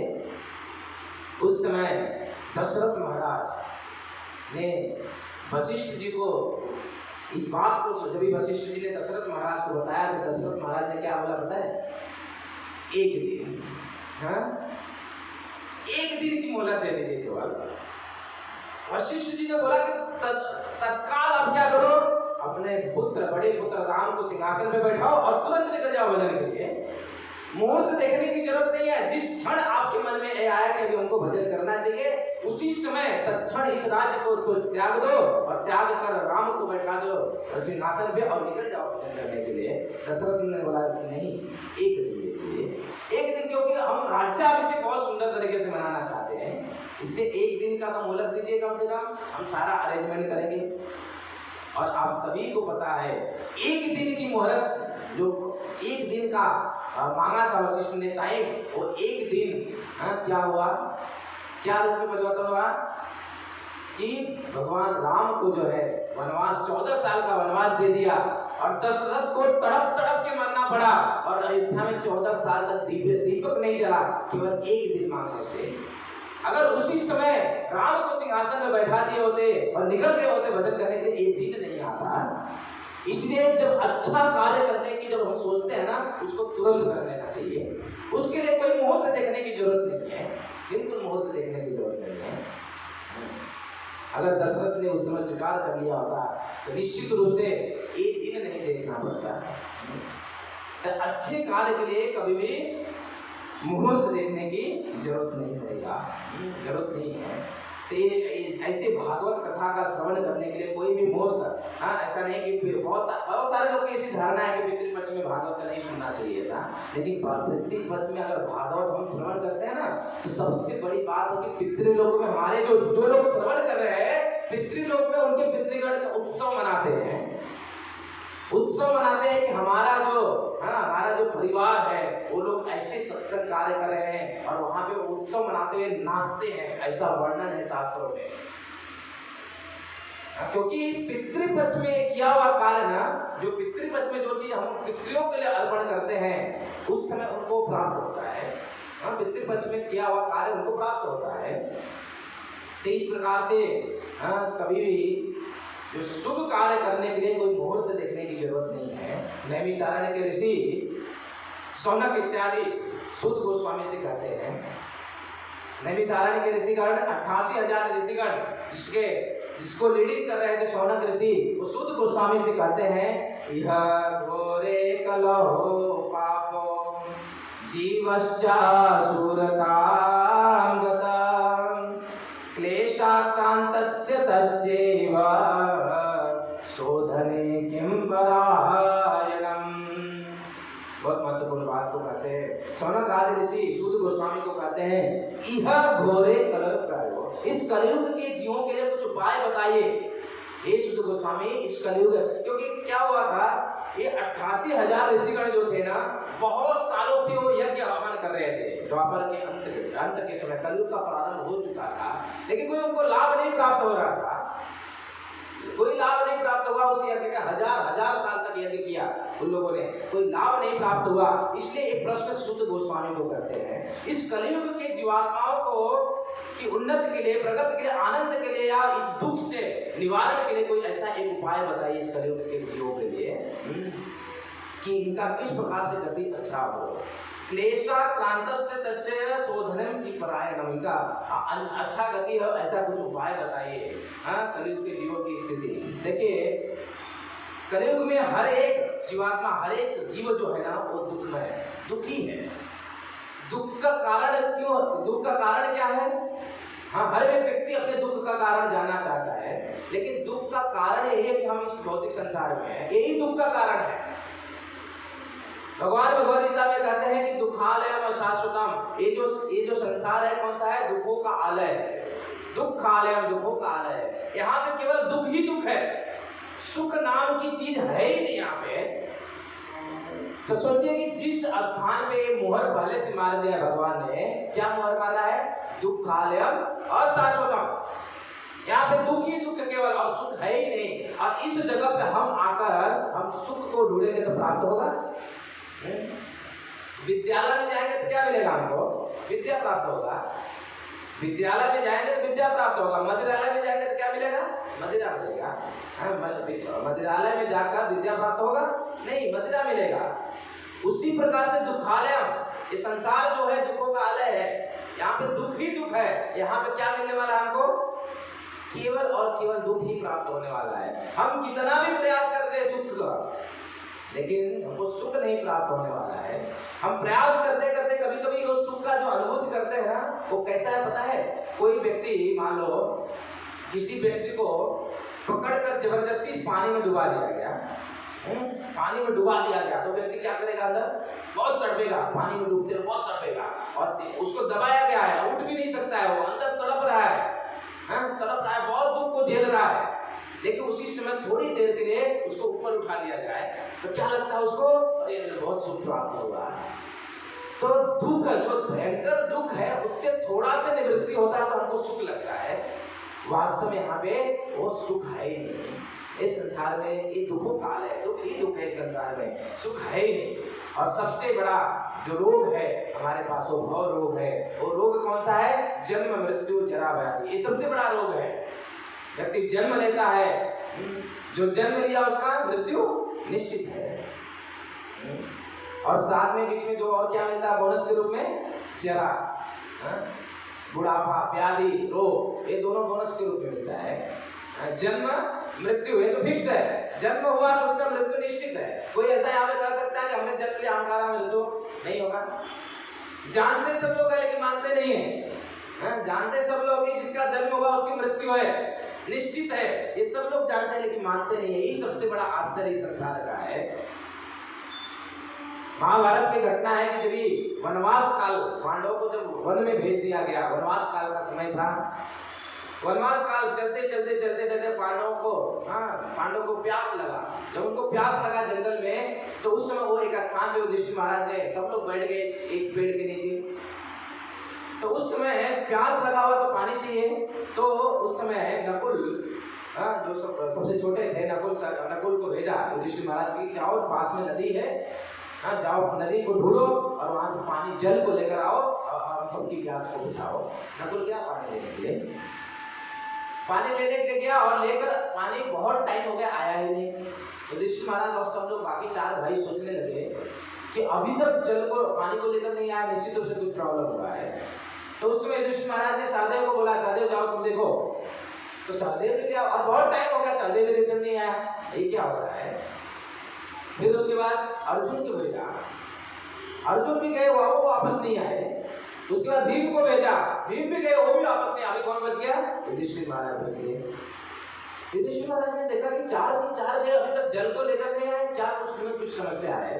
और वहां पे जब युधिष्ठिर महाराज गए नदी के किनारे, उन्होंने देखा कि 4 भाई उनके जो है मूर्छित पड़े हुए हैं, एकदम मूर्छित पड़े हुए। उन्होंने कारण समझ नहीं पाए, सोचे कि जल में लगता है कोई विष है, लेकिन थोड़ी देर के लिए केवल सोचे युधिष्ठिर महाराज की जल में विष होने के कारण ये लोग ने जल का पान किया होगा तो मूर्छित हो गए। लेकिन युधिष्ठिर महाराज तुरंत सोचे कि जल का पान तो इन लोगों ने किया ही नहीं होगा। क्यों? क्योंकि ये चारों भाई मेरे प्रति उनका इतना शरणागति है कि मुझे भी ना जल पिलाए ये लोग पानी को भी नहीं ग्रहण करेंगे, ये तो मुझे पक्का विश्वास है। तो विचार करने लगे कि इनके मूर्छित होने का कारण क्या है। कुछ पता नहीं चला। थोड़ी देर के बाद सोचे कि इस जल को लेकर इन लोगों को पिला दो ताकि इनकी मूर्छावस्था दूर हो जाए। जैसे ही जल को लेने के युधिष्ठिर महाराज गए, तुरंत ही यक्ष वहां पर प्रकट हो गए। यक्ष नामक एक देवता प्रकट हो गए, और वो क्योंकि उन्होंने इस प्रकार का कार्य इसलिए किया था क्योंकि उन्होंने युधिष्ठिर महाराज को कुछ परीक्षा लेना था। धर्म के मूर्तिमान स्वरूप है ना युधिष्ठिर महाराज, इसलिए उनको कुछ प्रश्न करना था। युधिष्ठिर महाराज को सावधान रहने के लिए बोला, और मैं यक्ष हूं और मुझे कुछ प्रश्नों के जवाब चाहिए, और 10 प्रश्नों के जवाब चाहिए। अगर उन 10 प्रश्नों का आप सही उत्तर दे दिए, 100 पूरा सही अगर उत्तर दे दिया आपने, तो ये लोग जीवित हो जाएंगे। लेकिन एक भी गलती किया, 10 का उत्तर देने में एक भी गलती किया तो क्या है, ये सब लोग मर जाएंगे। आपके सारे चारों भाई मृत्यु को प्राप्त हो जाएंगे, कोई लाइफ नहीं है ना। बिल्कुल मौका नहीं दिया। एक भी प्रश्न के जवाब अगर गलत मिले तो ये लोग जीवित नहीं होंगे, ये मृत्यु को प्राप्त कर लेंगे। कितना बड़ा संकट। मैं कभी कोई सोचता हूँ ना इस प्रसंग को, युधिष्ठिर महाराज ने कितना बड़ा सोची कि कितना बड़ा संकट रहा होगा। 4 भाई जो कि मरने वाले हैं, लेकिन मूर्छित अवस्था में पड़े हुए हैं, अगर मैं एक भी गलती करता हूँ तो उनके मरने का कारण मैं बन जाऊंगा। तो कितना बड़ा समस्या हमको। लेकिन एक प्रश्न पूछते गए यक्ष ने। तो मैं इस बात को कहना चाहता हूँ कि यक्ष ने एक प्रश्न किया कि सबसे बड़ा आश्चर्य क्या है, सबसे बड़ा आश्चर्य क्या है इस संसार में। युधिष्ठिर महाराज बोले कि सबसे बड़ा आश्चर्य यही है कि लोग मर रहे हैं, लेकिन जो जीवित है वो सोचता है मैं नहीं मरूंगा। ये सबसे बड़ा आश्चर्य है संसार का। हम देख रहे हैं व्यक्ति मृत्यु को प्राप्त हो रहा है, हर एक व्यक्ति मर रहा है, लेकिन हम क्या सोचते हैं, हम नहीं मरेंगे। ये हमारी धारणा है, हम नहीं मरेंगे। लेकिन मृत्यु है एक अटल सत्य है। इस सत्य को जानते हुए भी मानते नहीं है, जानते हुए देख भी रहे आंखों के सामने कि लोग मर रहे हैं, लेकिन फिर भी उसको नहीं हम नहीं मरेंगे। तो ठीक है, वो बूढ़ा हो गया था, ठीक है, उसके ऐसे कर्म थे, उसका वो इस प्रकार का मर गया, लेकिन हम नहीं मरेंगे। इस सबसे बड़ा आश्चर्य इस संसार का है। तो सब लोग इस भव रोग से सब लोग इस संसार में पीड़ित हैं। और शौनक जी कहते हैं कि ऐसी शौनक ऋषि इत्यादि सूत गोस्वामी को पूछते हैं कि एक ऐसी कुछ हमको बताइए संसार के लोगों के लिए, ताकि वो सुखमय जीवन जी सके और इस दुख के संसार से ऊपर उठकर परम धाम को प्राप्त कर सके। ऐसा कोई उपाय बताइए। सूत गोस्वामी को प्रश्न करते हैं शौनक आदि ऋषि। तो उस समय शौनक ऋषि प्रश्न पूछते हैं कि ऐसा कुछ उपाय बताइए कि हर एक जीवात्मा को भक्ति ज्ञान विरागत्व हो, भक्ति भी प्राप्त हो, ज्ञान भी प्राप्त हो और वैराग्य प्राप्त हो जाए। ऐसी कुछ बातों को बताइए।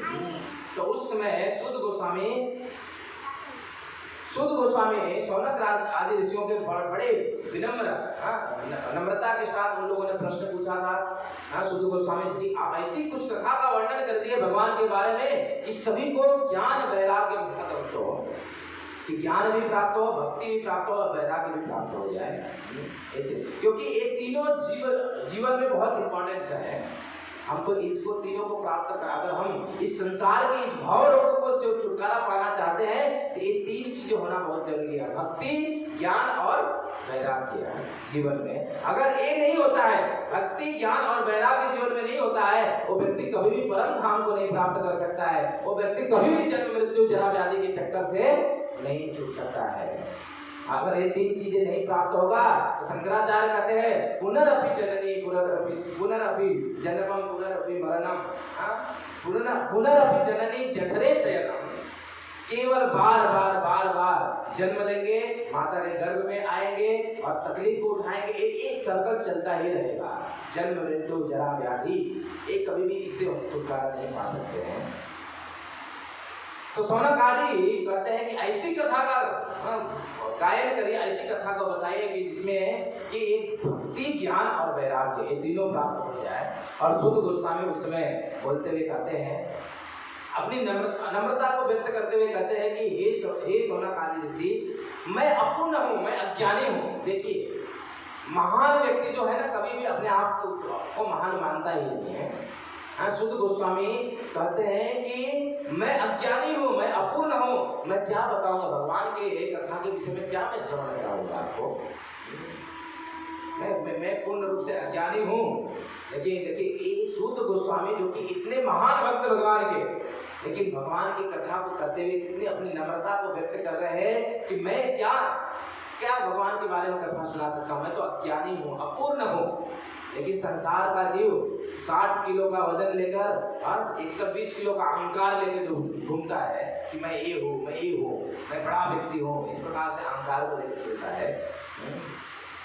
तो इस प्रकार से सूत गोस्वामी अपनी नम्रता को व्यक्त कर रहे थे। तो तुरंत ही शौनक आदि ऋषि फिर से सूत जी की महिमा का गायन करते रहे कि हे प्रभु, क्योंकि सूत गोस्वामी ने अपनी नम्रता को व्यक्त किया, तो तुरंत शौनक आदि ऋषि कहते हैं कि हे ऋषि, आप बहुत परम महान हैं। और कहते हैं, चिंतामणि लोक सुखम सुरद्रो स्वर्ग संपदम प्रयच्छति गुरु प्राति वैकुंठम योगी दुर्लभम। शौनक आदि ऋषि कहते हैं कि सूत गोस्वामी को संबोधित करते हुए कहते हैं कि हे सूत गोस्वामी, आप जो है इतने महान हैं कि आप भगवान का परम धाम को प्राप्त कराने में सक्षम है, किसी को भी, किसी भी जीव को। कहते हैं कि चिंतामणि, जैसे कि एक चिंतामणि जो मणि होता है, चिंतामणि वो क्या करता है कि जिस व्यक्ति के पास चिंतामणि अगर मान लो प्राप्त हो गया तो उसको इस भौतिक संसार का, स्वर्ग का सुख प्राप्त हो सकता है, उसको स्वर्ग का सुख प्राप्त हो सकता है। किसी को चिंतामणि अगर प्राप्त हो गया तो, और उसको स्वर्ग का सुख प्राप्त हो सकता है। लेकिन शौनक आदि ऋषि कहते हैं कि आप जैसे गुरु, आप जैसे भक्त अगर किसी को प्राप्त हो जाए तो उस व्यक्ति को स्वर्ग का सुख, इस संसार का सुख ही नहीं बल्कि वैकुंठ का सुख प्राप्त हो जाएगा, और भगवान के धाम, परम धाम को प्राप्त कर लेगा। इस प्रकार से शौनक आदि ऋषि संबोधित करते हैं सूत गोस्वामी को। सूत गोस्वामी पुनः फिर से कहते हैं, सूत गोस्वामी, सर्व सिद्धांत निष्पन्नम संसार भयनाशनम श्रीमद्भागवतम शास्त्रम कलौकीरेण भाषितम। सूत गोस्वामी कहते हैं कि मैं उस कथा को श्रवण कराने जा रहा हूँ जिस कथा का श्रवण करके परीक्षित महाराज, जिनकी की 7 दिन में मृत्यु होने वाली थी, हम सूत गोस्वामी अब कथा प्रारंभ करने जा रहे हैं। सूत गोस्वामी कह रहे हैं कि मैं उस कथा का श्रवण आप लोग को कराने जा रहा हूँ जिस कथा को श्रवण करने वाला व्यक्ति मरणासन पे पड़ा हुआ था, 7 दिन में उसकी मृत्यु होने वाली थी, पक्का था मृत्यु। वो व्यक्ति उस तक्षक नामक सर्प के आने से पहले अपना शरीर छोड़कर भगवान के धाम चला गया। ऐसी कथा का मैं आपको श्रवण कराने जा रहा हूँ। ऐसी कथा जो कि सुखदेव गोस्वामी जब जब परीक्षित महाराज को सुना रहे थे तो उस समय केवल सुखदेव गोस्वामी सुना रहे और परीक्षित महाराज सुन रहे, ऐसा नहीं है। वहां पे अनेक बहुत सारे ऋषिगण भी आकर उपस्थित थे, जो सभी ऋषियों को आनंद प्रदान करने वाली है। ऐसी कथा का मैं गायन करने जा रहा हूँ। सूत गोस्वामी सौनक आदि ऋषियों को संबोधन देते हैं। ऐसी कथा का मैं आपको श्रवण कराने जा रहा हूँ। और ऐसी कथा जो कि उसकी दहाड़ जो शेर की तरह है। जैसे कि शेर अगर दहाड़ता है तो क्या होता है, छोटे छोटे जो पक्षी है और जो दूसरे छोटे छोटे जानवर हो, क्या होता है, शेर की दहाड़ से वो भाग जाते हैं। तो सूत गोस्वामी कहते हैं कथा शेर की दहाड़ की तरह है। अगर कोई कथा का श्रवण करता है तो उसके अंदर जो जन्म जन्म के जो पाप भरे पड़े हुए हैं, वो पाप उस कथा का श्रवण करने मात्र से खत्म हो जाएंगे वो पाप, और वो व्यक्ति परम पवित्र बन जाएगा। ऐसी कथा का मैं श्रवण कराने जा रहा हूँ। ऐसी कथा का श्रवण कराने जा रहा हूँ जो कि ये कथा जो है, मैं अभी आपको जो श्रवण कराने जा रहा हूँ, स्वयं भगवान के मुखारविंद से निकली हुई है। श्री विश्वनाथ चक्रवर्ती ठाकुर श्री जीव गोस्वामी बात कहते हैं कि भागवत जो है भगवान के मुख से निकला हुआ है। भागवत कथा स्वयं भगवान के मुख से निकला हुआ है।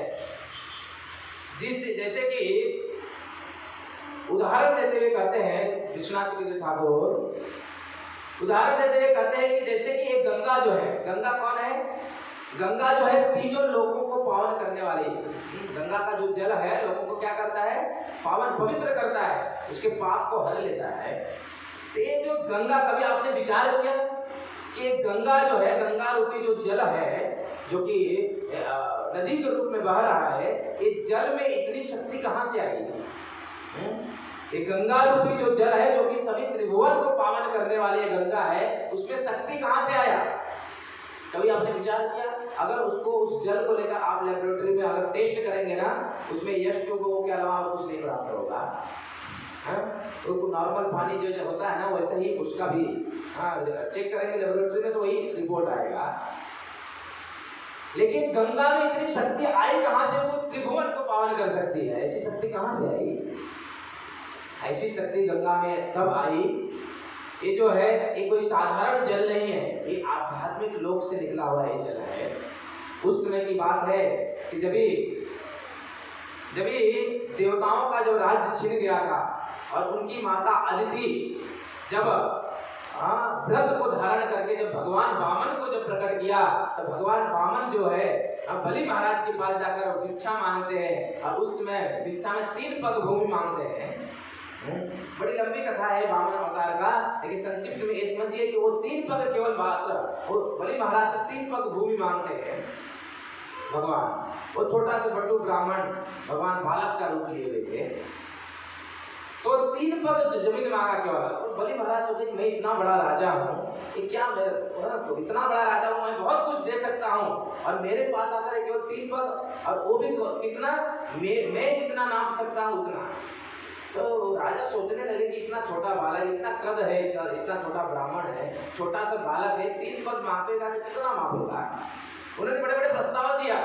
बलि महाराज ने भगवान वामन को बड़े बड़े प्रस्ताव दिया कि आप ये लो, इतना गांव मैं आपको दे देता हूँ। लेकिन नहीं, उस बटू ब्राह्मण, उस ब्रह्मचारी बालक का जो भगवान थे, उनका एक ही मांग था कि मेरे पक्ष से मैं मापूंगा, केवल 3 पग मुझे भूमि चाहिए। बड़े बड़े प्रस्ताव देने के बाद भी वो स्वीकार नहीं किए, और अंततः क्या हुआ, बोले ठीक है तुम माप लो 3 पग। उस समय भगवान मापने लगे, एक पग और 2 पग, पूरे त्रिभुवन को माप डाला। दूसरा पग, एक पग में पूरा त्रिभुवन को माप डाला, और दूसरा पैक जब बढ़ा रहे थे तो सत्य लोक क्रॉस करके जो आध्यात्मिक लोक में जो बिरजा नदी बहती है, वहां पे उसके बिरजा नदी में उनका जो चरण का अंगूठा टच हो गया, और वहां पे एक छिद्र निकला। उस बिरजा, जो आध्यात्मिक जगत में बिरजा नदी बहती है, वहां पे भगवान के अंगूठे से छिद्र निकला, छिद्र हो गया, जैसे टच हुआ छिद्र हुआ। और वो क्या है, आध्यात्मिक जगत में बहने वाली जो गंगा है, वो क्या हुआ, भगवान के चरणों को धोते हुए इस स्थान पे, इस पृथ्वी पे आई हुई है। इसलिए गंगा में त्रिभुवन को तारने की शक्ति है। क्यों? क्योंकि गंगा है भगवान के चरणों को धोते हुए, भगवान का चरणामृत है। भगवान का चरणामृत होने के कारण गंगा में त्रिभुवन को तारने की शक्ति आ गई। तो जिस गंगा में जो गंगा भगवान के चरण कमल को स्पर्श करते हुए उसमें त्रिभुवन को तारने की शक्ति आ गई, और ऐसे भगवान के मुख से निकला हुआ भागवत सभी जीवों को तारे नहीं, इसमें कौन सी बड़ी बात है। भगवान के मुखार बिंद से ये भगवत गीता भागवत रूपी गंगा जो निकला है। विश्वनाथ ठाकुर कहते हैं कि ये जो भागवत है भगवान के मुख से निकला हुआ सतकोटि, ये भागवत जो है, भागवत में 100 करोड़ श्लोक है, 100 करोड़ श्लोक है जो भगवान के मुख से निकला हुआ है। लेकिन वेदव्यास जी ने देखा कलयुग के जीवों की स्थिति मंद सुमंद मतयो, सब कुछ मंद होगा, इनका बुद्धि मंद होगा, इनके पास समय भी नहीं रहेगा, आयु भी बहुत कम होगा, मंद सुमंद मतयो, मंद भाग्य, उनकी भाग्य भी नहीं रहेगा। कलयुग के जीवों की ऐसी स्थिति है, इनके पास कोई अच्छा चीज नहीं रहेगा। इसको देखते हुए उन्होंने क्या किया, भगवान के मुख से निकला हुआ जो 100 करोड़ श्लोकों वाला जो भागवत है उसको उन्होंने सार के रूप में प्रस्तुत कर दिया, जिसमें 18,000 श्लोकों में प्रस्तुत कर दिया, भागवत रूप भागवत के रूप में प्रस्तुत कर दिया। और भागवत जो है ये सभी वेदों का सार है, ये जो भागवत है सभी वेदों का सार है। अभी सोचिए कितने वेद उपनिषद है, हमारे पास कहाँ टाइम है पढ़ने के लिए, हम कहाँ पढ़ सकते हैं। लेकिन वेदव्यास ऋषि ने इन सारे वेद उपनिषदों को एक सार के रूप में हमको भागवत प्रदान कर दिया, सार के रूप में। मतलब जैसे कि एक वृक्ष है, वृक्ष में अनेक टहनियां पत्ते हैं, लेकिन उसका सार क्या है, उस वृक्ष का फल, सभी उसके सभी शाखाएं पत्तियां सब कुछ महत्वपूर्ण है, लेकिन सार क्या है, वो फल है। उसी प्रकार वेद उपनिषदों को सार के रूप में वेदव्यास जी ने भागवत रूपी एक मीठा जो फल है हमको प्रदान कर दिया। इसलिए भागवत में कहते हैं कि निगम कल्पतरुर गलितम फलम, एक ऐसा एक फल है, ये भागवत है एक ऐसा फल है कि उसको चूसना भी नहीं पड़ता है, केवल उसमें केवल जूस ही बना, उसमें गुठली भी नहीं है। एक ऐसा भागवत फल है, केवल और केवल मात्र श्रवण करो और रस आनंद की प्राप्ति करो, कोई बिल्कुल चबाने की जरूरत नहीं है, एकदम रसमय है। निगम कल्पतरुर गलितम फलम सुख मुखाद अमृत द्रव संयुतम, ये द्रव है, एक जूस है, किसके मुख से निकला हुआ है, सुख मुखादि, सुखदेव गोस्वामी के मुख से निकला हुआ है।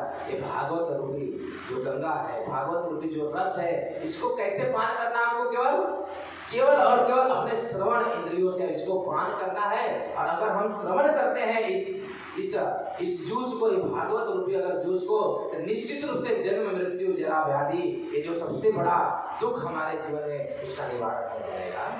ये भागवत ऐसा है। देखिए हर एक युगों में कितने युग है, 4 युग है। हर एक युगों में भगवत प्राप्ति करने के लिए अलग अलग सिद्धांतों को बताया गया है। अभी कौन सा युग चल रहा है, कलयुग चल रहा है। कितने युग है, 4 युग है। कहते हैं कृते यदधायतो विष्णु त्रेतायाम यजतो मखै द्वापरे परिचर्याया कलो तद हरि कीर्तना। 4 युगों की बात की गई है कि हर एक युग में भगवत प्राप्ति करने के लिए अलग अलग साधन को बताए गए हैं। कृते यद धायतो विष्णु, सतयुग में लोग भगवान की प्राप्ति कैसे करते थे, ध्यान करके। कृते यद ध्यायतो विष्णु, भगवत प्राप्ति लोग ध्यान करके करते थे। लाखों सालों तक ध्यान करते थे भगवान का, और तब जाकर लोगों को भगवत प्राप्ति होता था, भगवान की प्राप्ति होता था। तभी सतयुग में लोगों की आयु जो है बहुत लंबी होती थी, इसलिए लंबे लाखों साल तक लोग ध्यान करते थे, तब भगवत की प्राप्ति होती, भगवान की प्राप्ति होता था। कृते यद धायतो विष्णु त्रेतायाम यजतो मखै, और त्रेता युग में कैसे भगवत प्राप्ति किया जाता था, यज्ञ करके। त्रेता युग में लोग यज्ञ करके भगवत प्राप्ति, भगवान को प्राप्त करते थे। कृते यद धायतो विष्णु त्रेतायाम यजतो मखै द्वापरे परिचर्याया, द्वापर युग में कैसे भगवत प्राप्ति होता था, भगवान का आरती पूजा करके, भगवान का परिचर्या या आरती पूजा करके, आरती करके लोग भगवान को प्रसन्न करते थे। लेकिन कलयुग में क्या विधि बताया गया है? क्योंकि कलयुग में देखिए ये सब विधि हम करेंगे तो नहीं प्राप्त होगा। पहली बात तो कि इस कलयुग में कलयुग की अलग विधि भगवत प्राप्ति करने के लिए बताया गया है। ये जो ध्यान करना, यज्ञ करना और भगवान का जो अर्चन करना, ये तीनों जो है कलयुग की तीनों अगर हम कलयुग में करते हैं तो भगवत प्राप्ति नहीं हो सकता है। क्यों नहीं हो सकता है? जैसे कि ध्यान, हम ध्यान कितने देर तक ध्यान कर सकते हैं? अगर मान लो एकांत स्थान में बैठा हूँ, कितने देर तक ध्यान कर सकते हैं? बहुत देर तक, थोड़ी देर तक करेंगे फिर सो जाएंगे, नींद आ जाएगा, निद्रा आ जाएगी, हम ध्यान कर ही नहीं सकते। क्योंकि क्या है? मंद सुमंद मदयो मंद भाग्य, सब कुछ कलयुग में सब कुछ बहुत अल्प है। कितना भी कोई प्रयास कर ले, अगर किसी को बोल दिया जाए कि 12 घंटे के लिए ध्यान में बैठ जाओ, हो सकता है? संभव? इम्पॉसिबल, हो ही नहीं। क्यों? और एक कलयुग का सिद्धांत भी नहीं है भगवत प्राप्ति करने के लिए कि कोई व्यक्ति ध्यान कर रहा है और उसको भगवत प्राप्ति भगवान मिल जाएंगे, असंभव है। और अगर कोई यज्ञ करना चाहे कि मैं यज्ञ करके भगवत प्राप्ति कर लूंगा, तो यज्ञ भी संभव नहीं, क्योंकि यज्ञ में क्या चाहिए? शुद्ध घी चाहिए। प्राप्त है आज शुद्ध घी? देसी गाय का शुद्ध घी। यज्ञ में अगर हम शुद्ध घी नहीं डालेंगे तो यज्ञ बेकार हो जाएगा। लेकिन आज घी संभव है मिलना शुद्ध? बिल्कुल संभव नहीं है। आज जो मार्केट में बिक रहा है ना, वो घी नहीं है, वो जहर है, जहर। मार्केट का घी खाने वाले वो एक तरफ से गौ हत्या की भागीदारी, क्योंकि उसमें गाय माता की चर्बी को पिघला कर डाला हुआ है। ये मैं अपनी आंखों से देखी हुई घटना बता रहा हूँ। कंपनियों में जब घी जहाँ पे बनाया जाता है, घी है ही नहीं। कोई भी मार्केट में बिकने वाला घी वो घी नहीं है, वो जहर है, जहर। उसको ना खाने से ही बेटर है, जहर है, वो पूर्ण रूप से जहर है। तो शुद्ध घी भी नहीं प्राप्त होता है। इस कलयुग में शुद्ध घी प्राप्त नहीं हो पाता है। इसलिए यज्ञ कैसे हम संपन्न कर सकते हैं? यज्ञ करके हम भगवत प्राप्ति कर ले, हो ही नहीं सकता, संभव ही नहीं है। क्योंकि कलयुग में कोई भी चीज शुद्ध मिलना असंभव है। विष्णु त्रेतायाम यजुतो है, द्वापर परिचर्या। द्वापर युग में परिचर्या भगवान का कंटिन्यू सेवा पूजा करना भी इस कलयुग में असंभव है, जो कि द्वापर युग में करते हैं।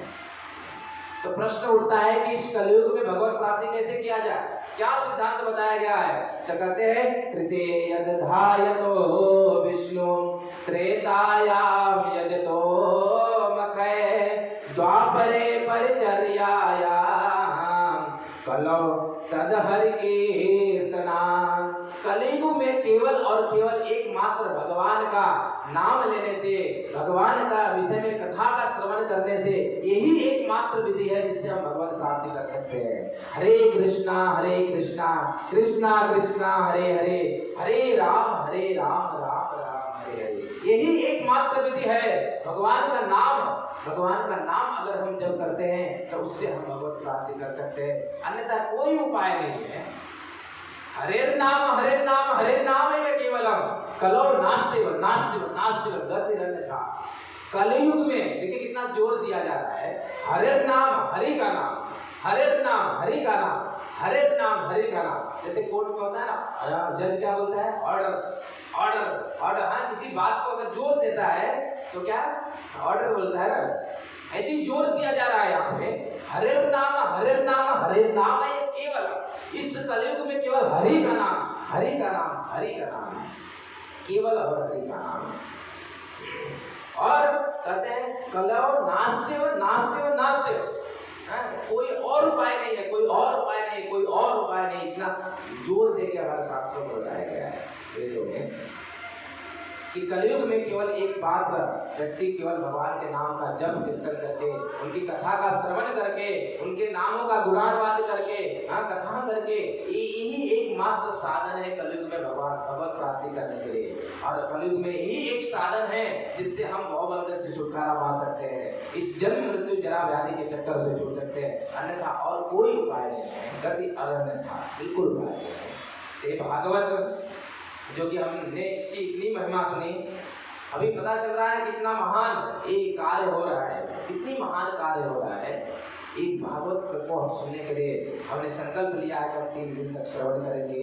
देखिए भागवत जो शब्द है ना, उससे भी हम पता कर सकते हैं कि भागवत हमको क्या प्रदान करने वाला है।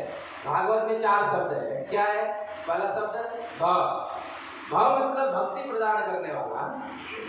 ये भागवत जो है भक्ति को प्रदान करने वाला, भक्ति आनंद को प्रदान करने वाला भागवत है। भाव मतलब भक्ति प्रदान करने वाला। ग मतलब ज्ञान देने वाला। भागवत जो है ज्ञान देने वाला है। और उसके बाद क्या है? वह मतलब व्यक्तित्व प्रदान करने वाला। इस संसार में, इस कलयुग में लोगों के पास व्यक्तित्व नहीं है, पुरुषत्व नहीं है।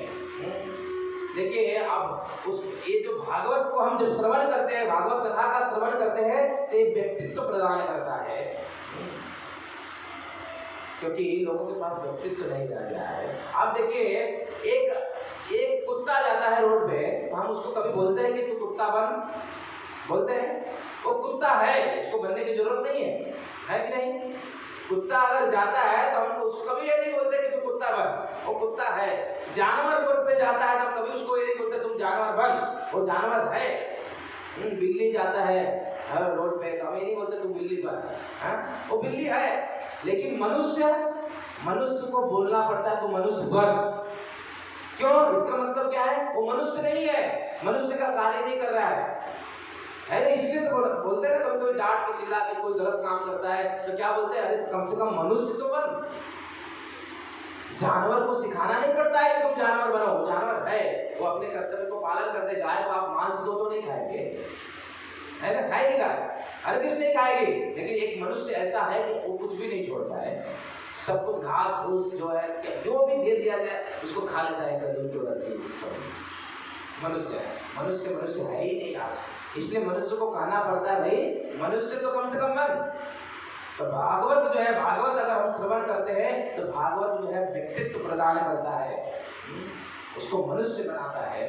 श्रवण करते हैं मनुष्य बनाता है और साथ साथ में भक्ति, ज्ञान और वैराग्य को प्रदान करता है, जिससे कि वो व्यक्ति भवबंधन से मुक्त हो जाता है। ये भागवत प्रदान है। वह मतलब व्यक्तित्व प्रदान करने वाला। त मतलब भागवत का चौथा शब्द है त मतलब तारने वाला, जो कि इस संसार के भवबंधन से हमको इस जो हमको समस्याओं से उबार कर हमको तार दे, ऐसा तारने वाला ये भागवत शब्द ही अपने आप में इसका विस्तार में देख सकते हैं कि किस प्रकार से हमको क्या देने वाला है। तो इसी भागवत को हम श्रवण कर रहे हैं और निश्चित रूप से हम और 2 दिन तक आगे हम भागवत को श्रवण करेंगे। तो समय हो चुका है मेरे ख्याल से, है ना? हो चुका है ना? काफ़ी देर तक बैठे आप लोग, बहुत बहुत धन्यवाद। मैंने देखा कि सब लोग बड़े ध्यान से, सबसे बड़ी बात कि कोई सोया नहीं है। ये सबसे बड़ी बीमारी है कथा में। कथा होती रहती है और व्यक्ति सो जाता है। वास्तव में एक्चुअली अगर इसको सही दृष्टिकोण से भी हम देखते हैं कि वो व्यक्ति उसको, जो व्यक्ति को नींद नहीं आता ना, बोलते हैं नींद की दवाई खाता है, तो उन लोग को हम सजेशन देते हैं दवाई मत खाओ, कथा में आके बैठो। कथा में जब बैठोगे ना इतना आनंद प्राप्त होगा कि आपको नींद आ जाएगी। लेकिन मैंने देखा कि यहाँ पे सभी लोग बहुत सुंदर, इतना ध्यानपूर्वक श्रवण किए, तो मुझे भी बहुत अच्छा लग रहा है। इतना ध्यानपूर्वक श्रवण करने वाले लोग मिले, तो बहुत अच्छा है। हम और 2 दिन तक इस भागवत को कंटिन्यू आगे रखेंगे। आरती सब्सक्राइब एंड शेयर करें हमारे YouTube चैनल को और बेल आइकन दबाइए नए आध्यात्मिक वीडियोस की अपडेट्स रोजाना पाने के लिए।